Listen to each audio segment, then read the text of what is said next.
And I think for different candidates, they have different priorities, right? I know for me, quality of life, the people I work with, work-life balance, all that kind of stuff, the culture is really important to me. So I might be willing to take less if I get to work with cool people, if I get to learn, Yeah. if you're gonna let me off early to go see my son's swim meet, whatever, things like that, right? Like Yeah.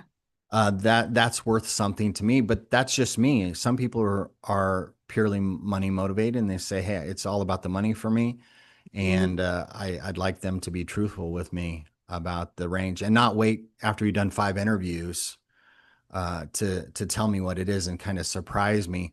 I know there were times as a candidate where I felt like they had strung me along in the process, and I was so invested by the sixth interview and the panel interviews and all this stuff that I was like, well, I'm here now, and this has taken a month and a half, 2 months to get through.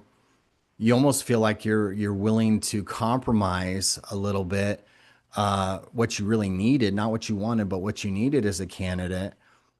What's the danger in that? Like if we take these, and then we're going to talk more specifically about process in a minute here, but what's the danger in kind of that strategy as a leader thinking, number one, it's a little dishonest and manipulative, I think. But what's the danger in that for leaders?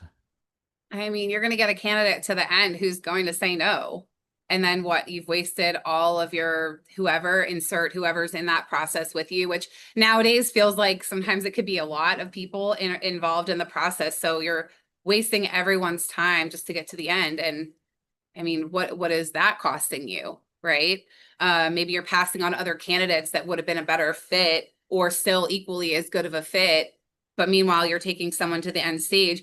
And trust me, if you're not communicating with them, they're not communicating with you either. They're not telling you about the other positions they're being recruited for or that they're entertaining.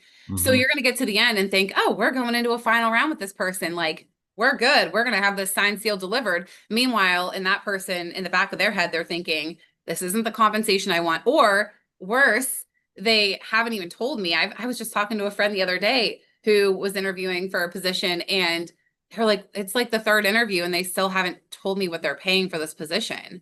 I'm like, whoa, hard stop. You need to bring it up.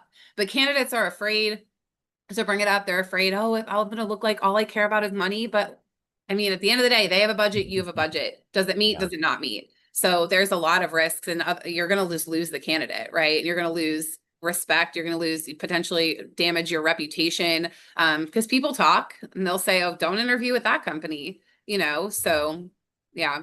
I think even worst case scenario is you end up hiring them, right? And they take less Oh, because they yeah. just are kind of like worn out by the process. You hire them, and as a leader now, you have someone on your team that's not really sold on being on your team. Yeah. Oh, And and they're still looking. yeah, exactly. And They'll I take think the job and then they'll keep interviewing elsewhere. And then a month later, or 2 months, or 3 months, when they find a better job, they're gone. And then yep. now, how much time have you invested in them?